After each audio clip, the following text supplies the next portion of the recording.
Well, Chicago will be wowed by the blazing speeds and the roaring engines, but there's a lot of hard work going on behind the scenes to make this weekend's NASCAR race run. In order to get it all done, NASCAR is partnering with the logistics team at Worldwide Express. And Mike Grayson, a senior vice president with the firm, he is joining us now to talk about all the things that go into putting together a successful race event. Mike, 4 days to go before the race. You got everything ready? Yeah, I think we're in great shape. There was a lot to do. Obviously, this is not a typical type of project that we would do. There's a little bit more complexity that goes into it. Most of the time, we'd be delivering these things to a construction site, not into one of the largest cities in the world. So some different challenges Or that to we've a had to ready-made face track, so right? far. Yeah, That's exactly right. Yeah. That's exactly right. When we think about the infrastructure of an event like this, a lot comes to mind. Tell us what all it entails. What, in fact, are you responsible for? Yeah, so if you just kind of think about the numbers, there are going to be 2,200 individual concrete barriers that have to be placed around the track. Those each weigh about 9,500 pounds. On top of those, there will be some interlocking fencing that will be used to protect any of the spectators that are watching the race from any debris that may come off of the racetrack. So want to make sure that we protect them. And then on the driver's side, in each one of the turns, there's 12 turns that make up the race. We will be putting in Goodyear tires to absorb any shock from a potential crash into one of those corners. Well, this has never been done before. Can you talk to me about what the challenges were specific to Chicago and creating a race course where there was none before?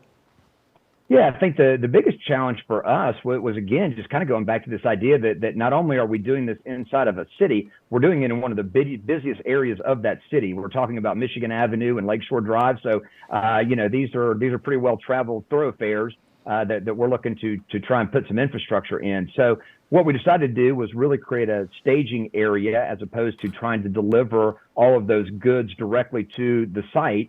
We did a staging area over in Grant Park. And from there, we were able to line everything up and get it ready, synchronized to move, so that there'd be as little disruption as possible to commuters and really other transportation needs that move through the city. Yeah, and talk about that some more if you would. To keep traffic open for as long as you possibly could, given that this is such a headache for tourists and Chicagoans. But how did you work within that really compressed framework? Because you've got a lot to still do, I'm guessing. We do. We started on some of the side streets. So if you think about Congress, Columbia, we wanted to leave Michigan and Lakeshore alone as long as possible. And so that work on Lakeshore actually was delayed until today. It begins tonight. So from 10 p.m. until about 5 a.m. this morning, our crews will be out there setting up all the barriers along Lakeshore. And then we will do Michigan Avenue tomorrow. But, both those thoroughfares will be open at different times, so we're not closing them completely until Friday, the day before the race.